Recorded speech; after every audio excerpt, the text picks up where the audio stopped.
Welcome to Free Press Sports with Carlos and Shawn. Carlos, it's good to see you, man. It's only been a couple of days, I think, but I'm missing you already. It's the problem with the fall of football. We start hanging out. We see each other every week, usually. Sometimes more than that. And then, go a couple of days. I'm like, where's my pal? And I'm sad. A lot like the Lions fans are, who've given up on the team. And by the way, Carlos, I don't know if this happened to you. I got emails from fans who want Campbell fired. I'm not joking. Oh, come on. You can't even... No, I'm not joking. I got several of them, in fact. I just thought, wow, that was quick. Well, I got a lot of... I don't. You probably got these too, but I got a lot of fire Aaron Glenn. We're tired of this Aaron Glenn stuff and 3 straight years, and he hasn't figured out how to stop, the Seahawks and Geno Smith, and that was Russell Wilson the first time, but still, people are frustrated with that defense. I understand it. It wasn't completely the defense's fault, but yet again, it just didn't look great.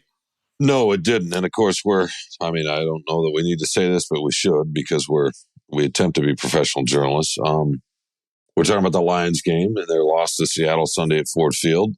I think the loudest I heard you say it was the loudest you've ever heard it, right? At the beginning of the game or right after the game started, somewhere in there. I know memories are fuzzy that way sometimes, but they lost in overtime, 37-31, I want to say. Yeah, that would be correct. And it was deflating because it was the home opener, and there had been 10, 11 days of hype after the Kansas City loss. And you said fault. Talk to me more about fault. You're talking about fault. Whose fault is it? I mean, I guess there is always a fault, but maybe sometimes other teams, have something to do with that fault too.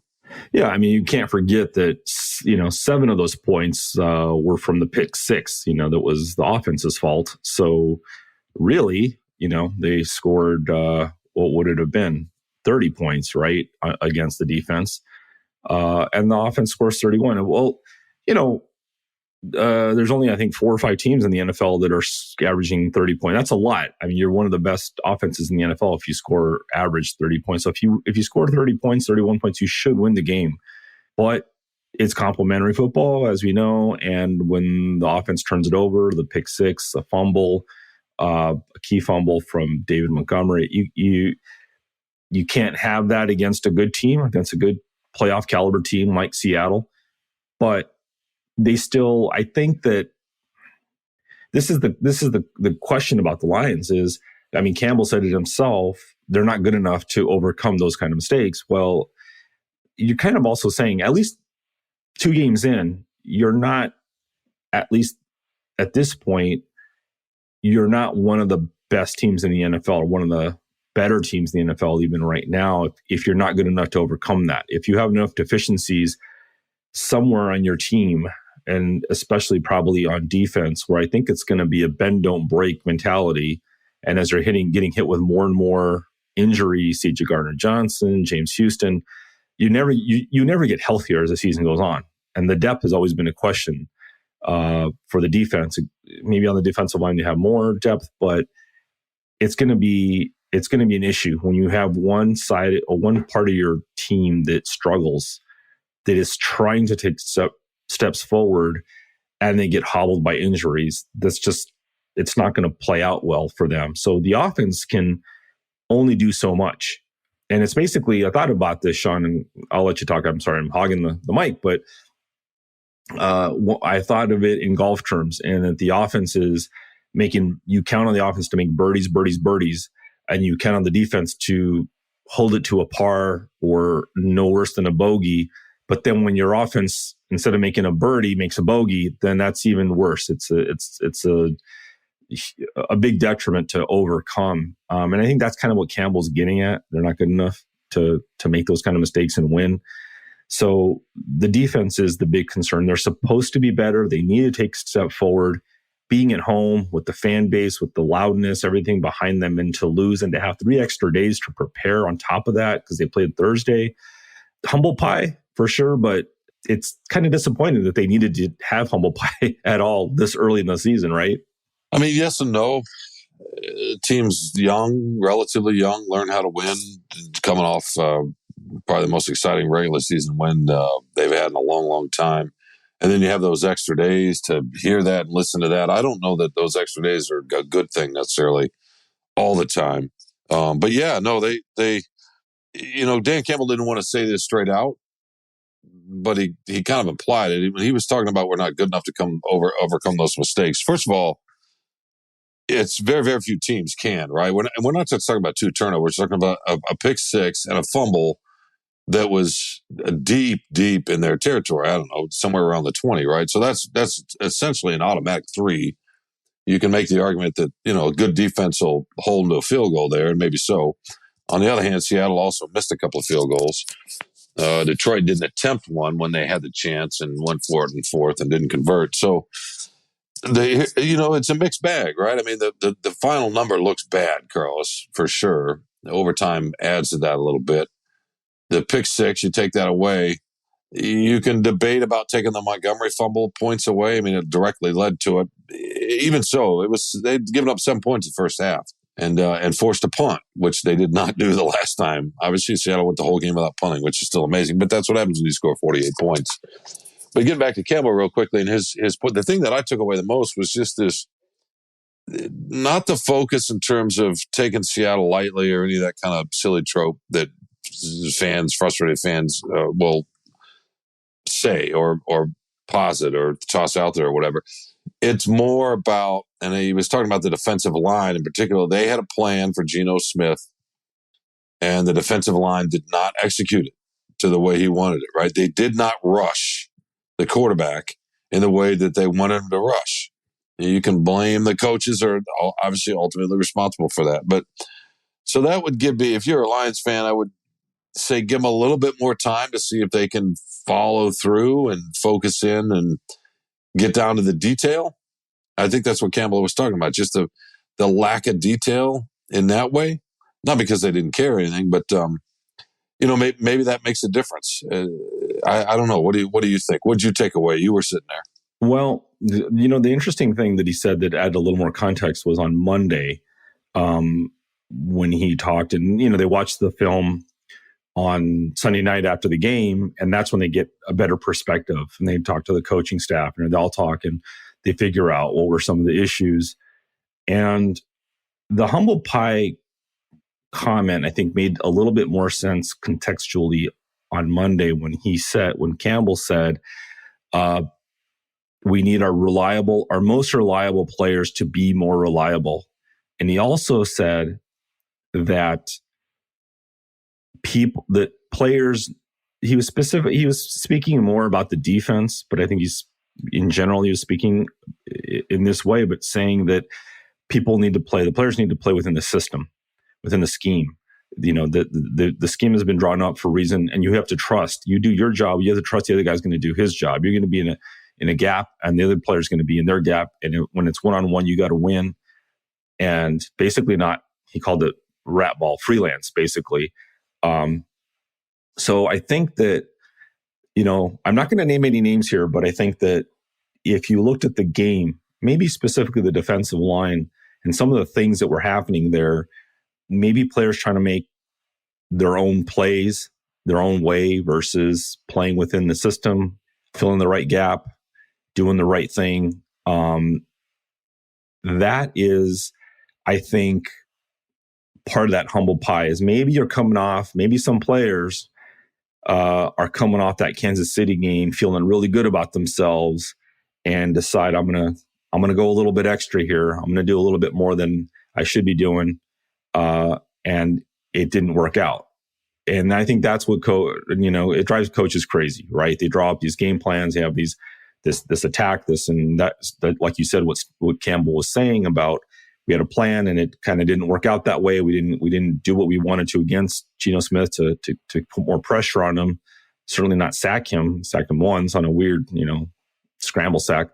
And I think that's part of it is humble pie. Everybody, listen, you're not as good as you may think you are. Some of you guys with stars in your eyes. So let's take a step back. Let's take a breath.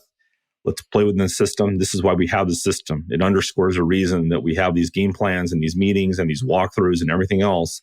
Let's stick to that. If we stick to that, we should have a better chance of doing what we want to do. So I think that will be an interesting moment here for the team, whether they're going to embrace that or not, or they have to, whether they're going to listen to Campbell on this or not. I guarantee you it's going to be emphasized throughout the coaching staff this week is you can't get away with this. You're not so good that you can get away with doing all little things that you don't need to be doing. Just play your position, do your part, and it should work out better. So they get another chance against a pretty good Falcons team. Yeah, they do. It's relentless and it comes up quick. There are a couple of things that I wanted to ask you about and point out. And it's not that this is anything revelatory, but I know I'm sure there are folks out there wondering now, okay, do we need to revisit or reconsider rather the win at Kansas City, because they scored 20 points. Kansas City did. And you and I talked about this last week. What if they have Travis Kelce? What if they have Travis Kelce and 2-3 fewer drops? You're always going to have one or two, but is that worth 10 points? It could be. It very well might be. And then all of a sudden they lose 30-21, or maybe they're a little more aggressive in a way and they lose 30-24, whatever. But they're probably giving up 30 points, and we're not thinking about the defense in quite the same way. I mean, there's a chance this defense is a little better. They look a little better. I mean, one thing they did I thought that was decent was the way they controlled the run. Seattle ran last year. I don't know if you remember specifically. It wasn't just Geno Smith. They ran the ball well too, and they shut that down. I saw Derek Barnes in particular filling gaps several times and making nice plays. So I felt like the run defense was a little bit better. But getting back real quick to that rush and the discipline to stay on whatever the task is, whatever they've drawn up. It's not that Smith got out and scrambled a lot. He did have one big one, was 15, 16 yards or whatever. It was that by not getting in the right lanes and letting people, trusting the next guy, it allowed him to slide a few feet here or there or back. How many times did we see where they got some initial pressure, but the gap control and the strategy wasn't being upheld on the Lions' part, and that allowed him a couple extra seconds. That happened over and over and over, right? And I think that's probably what specifically he's talking about the most. Look, you're not going to shut anybody down. Geno Smith's a solid quarterback, and they've got good receivers, and including a good tight end. So obviously they're going to score some. But yeah, to me, moving forward, I'm with you. We'll see. I think the defense. We'll see about what losing C.J. Gardner-Johnson. Tracy Walker was a good player before he hurt his Achilles. And who knows, maybe the drop-off won't quite be there, especially when they get Mosley back at cornerback. And they haven't had him yet either. They're also missing Josh Pascal, who I know is not a star player or a dominant player, but he shows flashes of being a difference maker. And, he made a huge play at Kansas City, so they didn't have him the other day, too. So it's way too soon. But I'm with you, man. You score 31 points, that should be enough to win. Let me ask you this, though. And I'm sure you've heard this. I've heard from a lot of people that Dan Campbell wasn't trying to win. He was trying to play for the tie. I don't agree with that. I don't think that's factual, but I'm curious what you think. I think that, the way he explained it was that, there was a place and a situation where he felt comfortable going for it, and that wasn't it. I think it was 4th and 3. No, I just mean the whole way they handled those last minute and a half, 2 minutes once they got the final regulation drive. A lot of people think that the whole drive was aimed to get a field goal to play. Well, yeah, people wanted him to throw deep and all that stuff, and I mean, look at even Pete Carroll, I think, said he was a little bit surprised that they didn't take deeper shots. But that's the thing is, if you're expecting it, you're prepared for it, and you can easily lose the game on a deep throw. And again, I hate to do the golfing again, Shawn, but in golf, when you're playing match play, the saying is always, don't take yourself out of the hole. Don't do something stupid. Don't do something overly aggressive that you don't need to do. And I know we're talking Dan Campbell and he likes to be aggressive, but he's also selectively aggressive earlier in the game, certain points of the game where he figures there's enough time to make up for this. If it doesn't work out, I'll live with this. But this is the game. The final drive here for them is the game. So they need to, sometimes playing for the tie is playing for the win. And I think you don't want to lose the game. You can easily lose the game on that last drive by being too aggressive. And I think on the last play, he throws on third down, Goff throws to Jahmyr Gibbs, short of the sticks. It's like a 3-yard catch, whatever, hoping that Gibbs turns it into maybe something more. He doesn't. He has 2 guys on him right away, gets tackled, 3 yards, whatever, they kick the field goal and go to OT. And there it's a coin flip. If you win the coin flip, you maybe probably win that game, just like the Seahawks did. I think it was Laporta maybe that was over on the sideline on the right, and he was maybe the only guy beyond the sticks who could have caught the ball, and it could have been a first down and maybe extended that drive a little bit more, give him another shot at the end zone. But the problem is you're talking about there's a couple of things. There's, low percentage throws, and certainly throwing to the sideline in tight coverage is a lower percentage throw. You can lose the game right there. And another thing is you never know how much, David Montgomery's not in the game at that point, by the way. So they don't have their lead running back, their, power guy up the middle to do something if that drive even continues. And you never know as far as Riley Patterson, if the marching orders were, we're going to get to a certain point here, let's get it as close as we can. Because if we have to kick the field goal, I know it's only a 3-yard difference, whatever it was, 38 versus 41 yards. But you never know how much trust coaches have in their players. And let's not forget, Brad Holmes kicks off the season by saying Riley Patterson ended up winning the battle. He'll start us off for the season. It doesn't sound like there's a ton of trust behind that leg. So they don't want to make this any longer than they have to. It's not Jason Hanson or Matt Prater out there who, automatic from 50. So there's a lot of calculus that goes into that. And I think you can easily lose a game. And at that point, think about the narrative. And I don't know if this was all part of it, but the narrative of Goff throws a pick 6 and then he throws it silent and it gets batted down or it gets intercepted again. And then it's Jared Goff lost the game, threw 2 picks, blah, blah, blah, in crunch time. He's the GOAT. And then you got to do all this, mental healing and there's a lot of questions that come with that. I don't mind them going for the safer play and try to get to overtime. I don't mind that, especially when you were down 10 points with like 8 minutes left. And you mounted a pretty good comeback to get to overtime. I really don't have. Do you have a problem with that?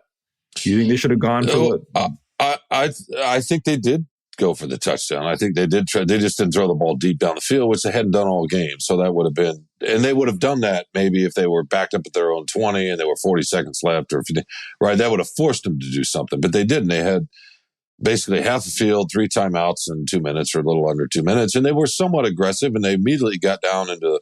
I don't know, they picked up 20-some yards on a couple of 11-yard pass, a 12-yard pass, somewhere in that range.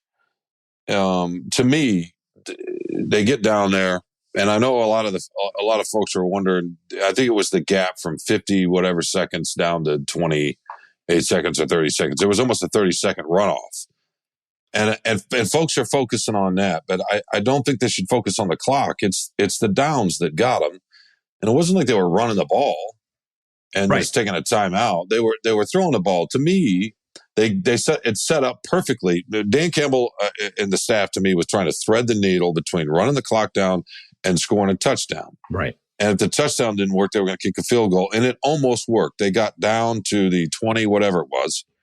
And on 2nd and 7 or 6, Goff, and by the way, Goff was feeling some pressure when they got down there too. That check down to Gibbs on the 3rd down that was short. If I remember correctly, he was getting pressured a little bit. Maybe Laporta was open, but he didn't want to take a chance, right? So he said, if it's not there, I'm going to set up the field goal. But to me, it was the 2nd down. St. Brown, Amon-Ra St. Brown was open. It's a play they connect on all the time. And Goff got a little bit of pressure and he threw it at his feet. It just wasn't a very good pass. If he catches that ball, it's first down at the 17 with 24 seconds left and 2 timeouts. And you're set up perfectly to try to score a touchdown. That was the play. To me, that was the absolute play. It's a play they make all the time. They didn't make it. It put them in a tough spot on third down. At the third down, you definitely don't want to take a chance, right? Because you want the field goal at that point. But it's not like they weren't throwing. They were, I thought it worked great. They got it down there, and they just couldn't convert on that critical play. They just couldn't make that play, and that happens sometimes. And then they went to safe route and kicked the field goal. But I'm with you. It's not a given. So I didn't think they were playing to tie at all. I thought they were trying to score to win, to take the lead and leave Seattle with almost nothing. And it almost worked. It almost worked. Yeah. So it just didn't. And sometimes that happens, right? It didn't. And I mean, and then I wrote this and I made this observation that if there's something important that you take away from this game, I guess, is if you were at the game or you're even if you're just watching the game on TV, when they sacked Geno Smith, he goes back, he's almost at his old goal line. The Seahawks have to punt. A really great punt, but Khalif Raymond returns 17 yards to midfield. At that point, you feel it's going the Lions' way. They've done what they needed to do here. They've come back from that pick six. They've rallied, big return on the punt. Goff has the ball. He's throwing. He's confident. You had to feel good about it. And I think that's the difference with this team right now is that it has that promise, that it has, even it's not a perfect game or a perfect team. It's not maybe the best team, right now, but there's a lot of confidence in this team, I think. I would have bet you money that they were going to win that game on that drive. They had everything going for them. They had the momentum. And it was nice. And Campbell mentioned that, by the way. He mentioned it. I asked him about it on Monday. And what do you feel? Is there something you learned or about your team in this loss? And he's like, we're resilient. He said the same thing after Kansas City too, that we're resilient and we came back from that 10 points and nobody hung their head and gave up. And that's important. I think it's important. And, you say this all the time. It's a close game, one play here and there, and the margins, blah, blah, blah, and that's definitely true. But we've seen enough Lions football in our lives where teams have not had that resilience. So it's important that this team has it, that they came close, they gave themselves a chance. They won the coin flip, and we're talking, the narrative's different. The narrative is, wow, they look at that comeback. Look at how smart it was for them to be, somewhat conservative and don't risk it, get to overtime, and then you have confidence in your offense to go there and score, and it all worked out, So it really came down literally to a coin flip, unfortunately for the Lions. But, they have some issues that they got to work on. But all in all, you can't feel too terrible about this game, really. I mean, chances, but not that horrible. No, it's frustrating. Again, part of it is because it's the home opener and the build up, and I think the fan base thinks the expectations are different, right? Right. And that's a big part of the psychology, and that's one reason it stings a little bit more. And I think even Goff sort of alluded to that after the game. The other thing I would leave you with, the last point I would make was yes, the margins are so narrow, and by the way, they're going to be in a lot of games like that the rest of the season. Mm-hmm. And the difference between being okay and good is finding a way to win these kind of games. I mean, great teams are going to have their share of, double-digit wins. I don't think that's what we're looking at here. They're going to have to find a way to win fourth-quarter games. And, we saw one in Kansas City. We didn't quite see one here. We'll see moving forward. But think about this, too. And I think late in the second quarter, Jahmyr Gibbs drops a ball. It's right in his chest. It hits him in stride. He catches it, a 15-yard pickup at least, maybe a little bit more. And I think that sets him up for a touchdown drive, or at least a field goal drive. But you could argue maybe a touchdown drive. They had momentum, and all of a sudden it's 21-7 at the half, and that changes everything. But instead, he drops that. They have to kick, and then they fumble the first play of the first series of the third quarter, and just the bang, bang, bang, a couple of plays right there. Maybe they would have won by double digits. I don't know, but it's really amazing that margin. It's so slim. I think the difference, the thing with the thing with the coaches and the way that they explained it and I think about football is there are always going to be execution mistakes. It's a fumble, a drop. It's going to happen. It's not intentional. It's the intentional stuff that kills them. It's the intentional stuff of you're not in your right gap. It's a mental error or a missed assignment. 12 men on the field, and for the defense, that kind of stuff. That's the kind of stuff that they can't live with because it's preventable. Every team's going to have drops and fumbles and this and that and sacks and whatever, but you're going against two replacement offensive tackles and you can't get home at home. That's the kind of stuff of we had a plan and we did not execute it. And that's the thing that eats at their soul, I think. Because every game, you never know, someone's going to do something, trip, fall, butt fumble, something, it's not intentional. There's no way you can guard against that or for that. And, it's just going to happen. It's sports, but the stuff that's preventable. And I think that's where they want to place their focus on what can we clean up and focus on and emphasize so that we're all on the same page here. And I think that's what helped them last year is when they fired Aubrey Pleasant, things changed, their mentality changed. I don't think there was there was more structure in the secondary, which helped the defense overall. It helped the offense play complementary, all that stuff. So that's what needs to happen a little bit more now here is they need to get these problems fixed. And I think they have a better chance, but yeah, I mean, it's I think these things are preventable. I don't think the Lions have a bunch of bad apples that are going to be freelancing, but now it's the injuries. That it's going to test their depth. So even as much as guys stay within the system, do you have the talent to go out there and compete against better teams? No, for sure. It is going to test everything. And sometimes, you need some luck. And that's true with injuries. That's true with the way it bounces. Don't say puck luck. If you say puck luck, I think drops the Gibbs drop. That's a matter of focus. Maybe sometimes you have a poor throw, whatever. Fumbles to me are a little bit different, but a ball, ask Kansas City what they thought of Kadarius Toney, right? When the ball's in your breadbasket, you need to see that all the way in, and that's but that can change, and they can fix that. They can fix everything to your point. All right, let's take a quick break and come back and discuss Michigan State. We can talk about their football team, but the university and the letter that they made public that's supposed to start Mel Tucker's termination process. I would love to get your thoughts on that. We will be right back with more Free Press Sports with Carlos and Shawn.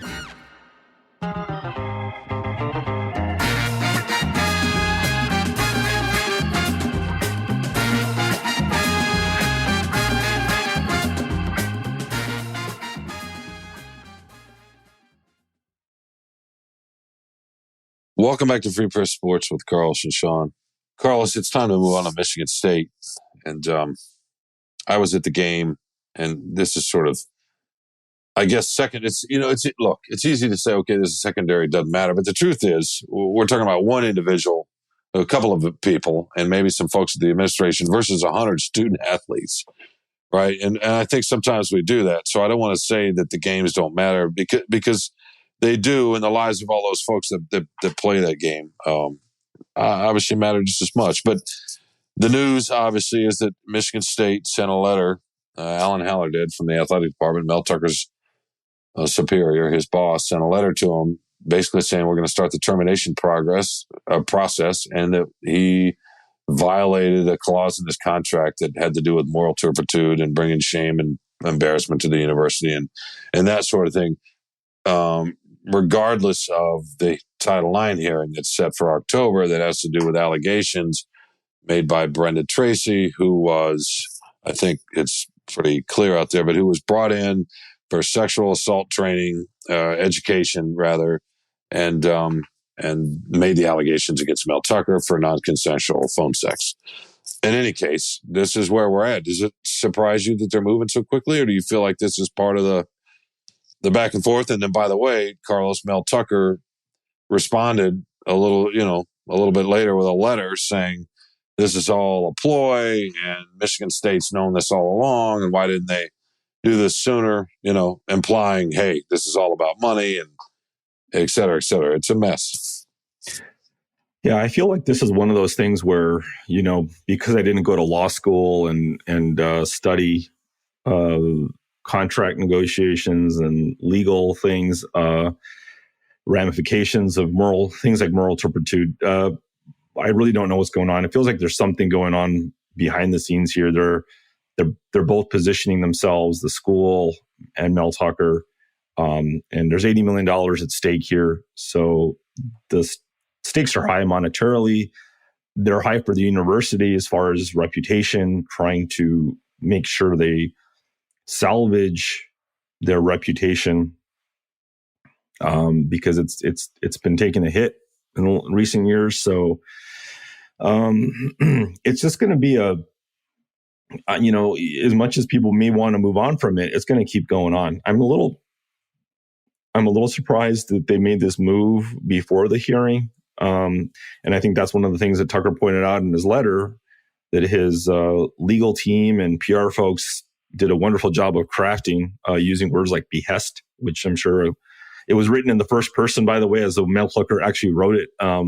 But he says, this is what the whole point of the hearing is about, of fairness, basic fairness. And they jumped the gun on this. But I don't think Michigan State would be dumb enough to do that if they didn't have the legal standing to fire him. And I think that the school wants to put this behind them as soon as possible. They want to, like you said, they want to get past this and move on. But I don't think it's going to be that easy. I mean, because Tucker's going to fire back. I mean, there's just too much money at stake. And I think it's going to get ugly. I think stuff's going to come out about what people knew. That's the key. And what they knew and that's when the key, they right, knew Carlos? it. So there's going to be some mudslinging. Yeah, that's the key. And it's going to be a lot of he said, she said, and it's going to end up becoming probably a legal settlement. Probably will never get to court, I would imagine. But it's just, we're going to be living with this for the whole season. And it's going to color the whole season. I mean, it's just going to be something that hangs over the program for this season and beyond as they go into a coaching search. They almost certainly will.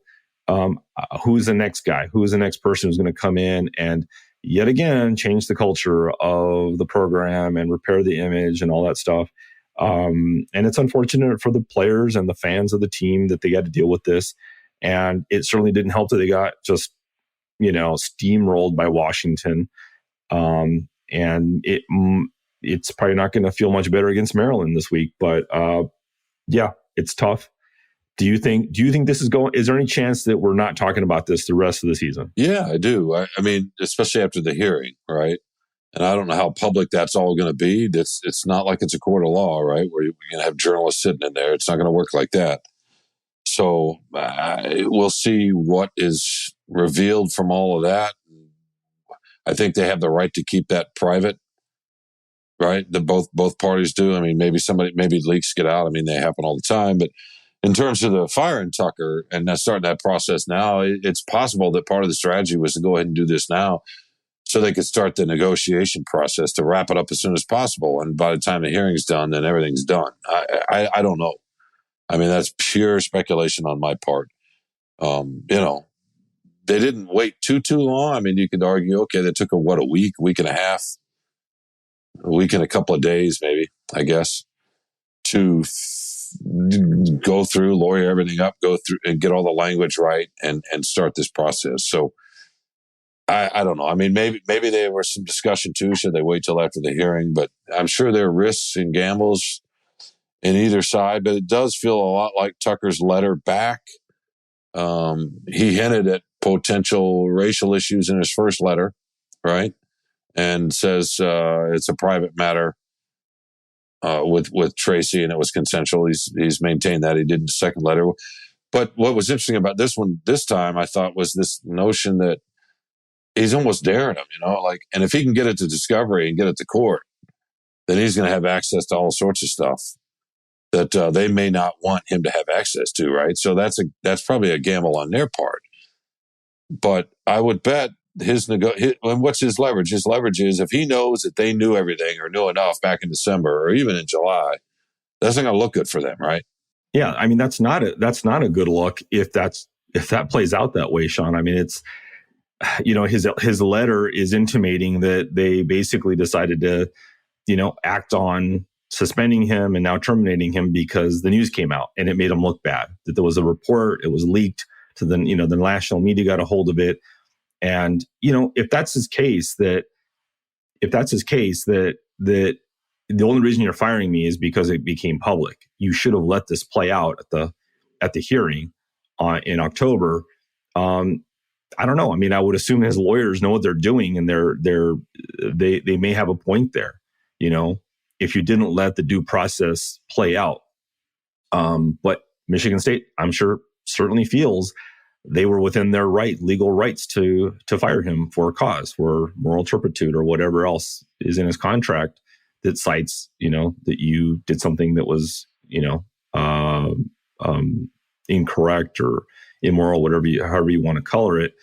But yeah, this is just, it can, like you said, it can probably never get to trial because of the discovery issue. Is once Tucker's lawyers have access to all the information that happened in that investigation and who knew all the what, communication, right? Who was looped in on everything, right? Who was looped in, who knew what, when.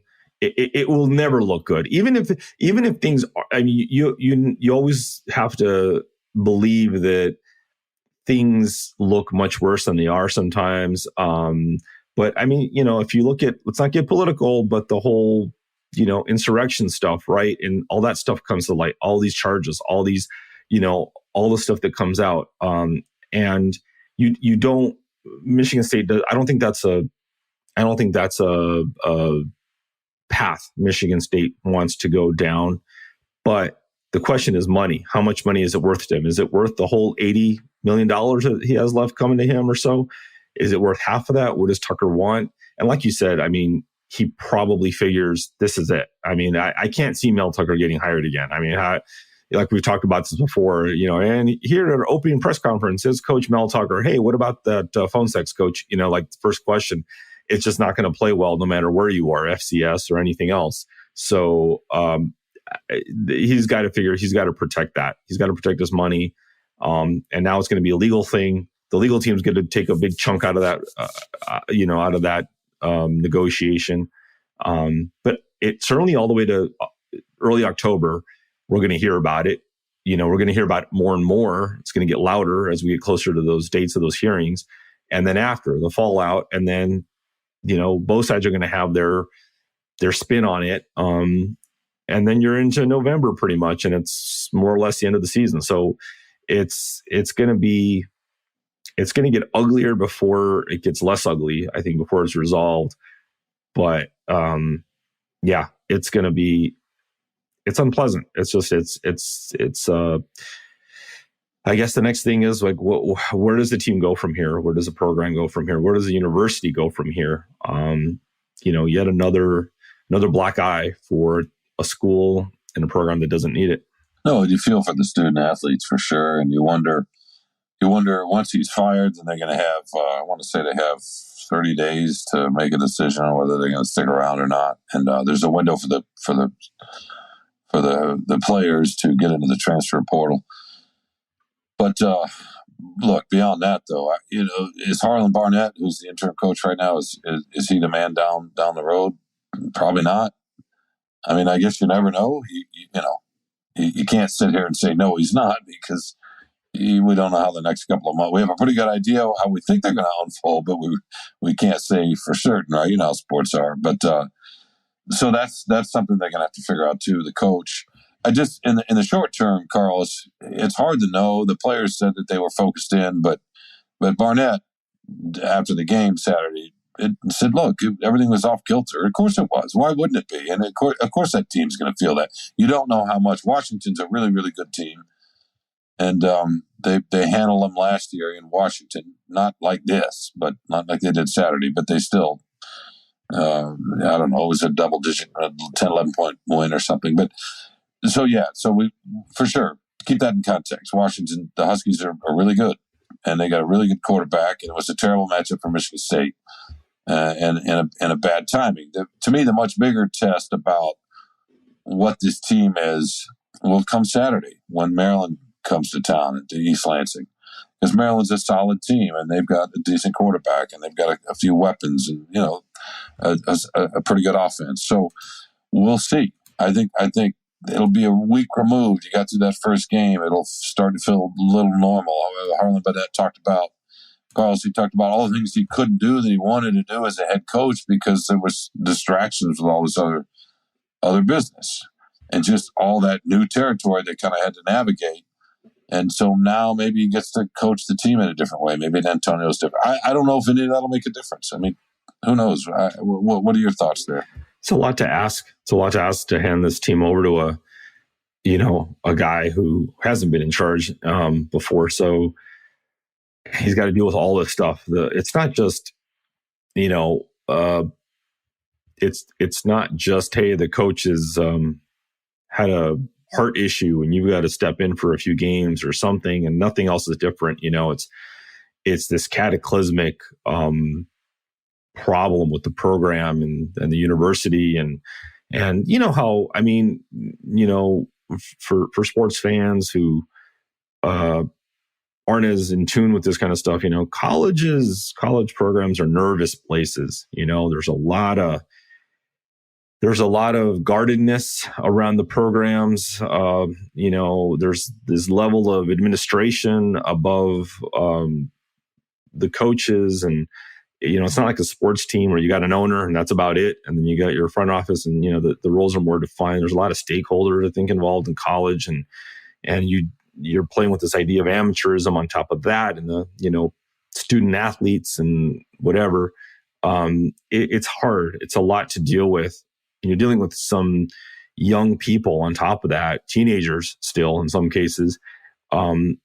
It's just too much, I think, to really expect a lot of, to expect any kind of even moderate success, frankly, with all this going on. And I think that's a reason why they brought D'Antonio back as, what is he, an advisor or whatever his official kind of role is and his title. But you need somebody who's kind of been there, guided the program before, done a good job with it, kind of a steady hand, a little experience to lean on. But it's just so much to deal with. It can't. And it's one thing, I think you could expect, maybe there might be hope if they had actually held it together against Washington, kept it within, one or two scores, maybe 10 points or something. You could say, well, hey, they could have easily just fallen down and, gotten steamrolled, but they didn't. They fought, whatever. No, they didn't. It was a bloodbath. So it's going to be tough going the rest of the season. I think this is going to affect the team, and it should, like you said, it should. There's no reason it shouldn't. It's a lot to overcome, and we're talking about a team that basically was on the fringe of being bowl eligible. I think I predicted them to win 6 games, and get to a bowl, maybe 7. Now it's going to be hard to see that, I think, the rest of the way. It is, and we'll see how this plays out. Like I said earlier, Maryland comes to town Saturday to East Lansing, and Rutgers comes to Ann Arbor to play Michigan, their first Big Ten game as well. Rutgers is playing a little bit better this year, so it might be an interesting game, interesting test. But and we will surely get to those topics next week. But we're going to remain, hey, as long as the Lions are, the sun, and they're the eclipse right now. That's where this podcast is going to stay. We're going to focus on those folks through the fall. I mean, if they go winless the next 6-7 weeks, then we'll figure that out. But this is going to be a very, very heavy Lions podcast as we move through the fall, and we will not forget about the college teams. But or obviously anything big breaks. But that's going to be the focus. The other focus is that we need to take another break, Carlos, and get back with your favorite thing. Sounds good. Notice I said your favorite thing. Your favorite thing. Yeah, let's get back to my favorite thing.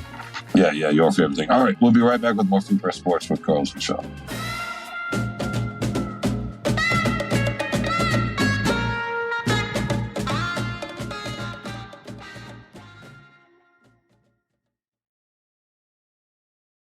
Welcome back to Free Press Sports with Carlos and Shawn. It's that time of the show, Carlos. Lay it on me, my man. what brought you joy this past week? What brought me joy, Shawn, was a cataclysmic event in my life. Was we sold our house. We moved out of our house. It had been sold for a while, moved to a new place, but we officially turned the keys over to our old place that we'd been at, for a couple of decades, a long time. But anybody who's ever sold a house, and this is the first house that I personally have sold. In California, I lived in, my parents owned several of them. We moved every 4 or 5 years, probably, it seemed. But here as an adult, this is the first time I've ever sold a house. And I thought I was going to be sad, and I was somewhat sad, but I was mostly just relieved that I didn't have to worry about 2 houses anymore and cleaning a house and making sure it's up to code and all these different things that you go through to go through that process of transacting the sale of a home. I can't believe how many things, and it had been so long since we bought the home that it was like PTSD. I didn't want to think about it, and things change over 20 years. So, but it was such a lengthy process. It was such a relief to finally close the door, be done, and just not have to worry. There's still stuff you have to worry about, the mail come in and all that, and the change of address and little things. But it's just for the most part, it's done. It's over. That era of my life is finished, and we're moving on to other things. But it was just felt like a sigh of relief finally to get that done, and that was a nice moment. So it was my favorite thing last week. Well, that's great, and I'm glad that's done. And now, you took 7 to 8 weeks of vacation this year, and I think that is just 12. Awesome. I think that is awesome that you were able to do that. I got to figure out that trick.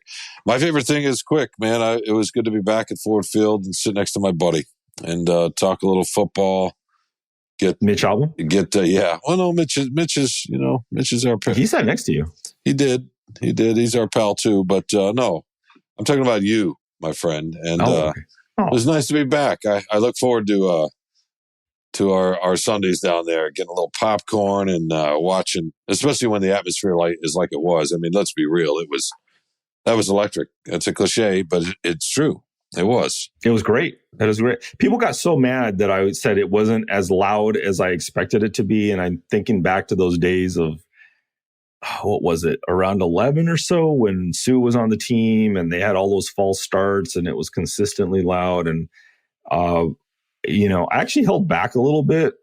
And I don't know if you noticed this, but like the PA announcer had to work a little too hard sometimes on this is a first down and it's third down, Lions fans. And, you shouldn't have to tell the fans that to kind of get them up. And so I think there were unfortunately some lulls, but it was an electric, fun atmosphere, totally charged up. Yeah. I'm sorry, I'm stealing your favorite. No. There were definitely some lulls because it's just people, I think, were just expecting the Lions to maybe not dominate, but kind of control more of the game than they did.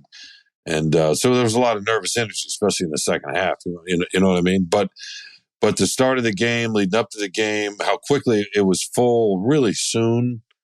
Normally it takes a minute to get full. People. Well, they had to let them in 30 minutes early. I read that because there were so many people, they needed to let them in half an hour early. Yeah. So people were in their seats and ready to go. And but it was fun to share that with you. And it's always fun to sit there and talk shop and try to figure out what we're watching and eventually what we're writing. And I really look forward to that. So that was my favorite thing.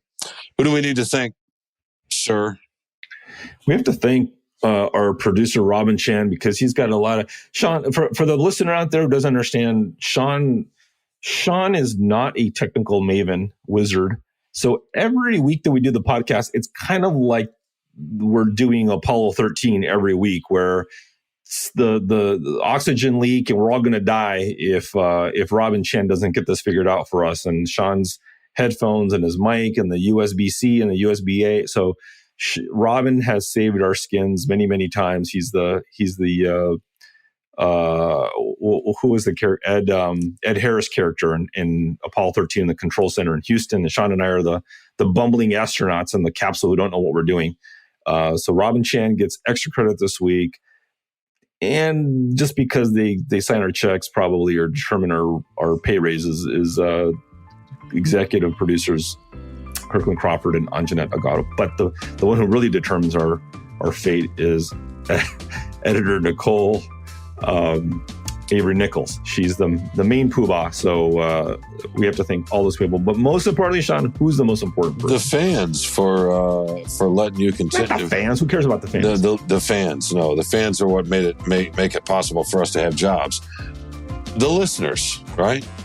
Who are fans? Maybe not of us, but they have professional athletes in this state somewhere. They're fans of, which is no doubt why they're listening to us.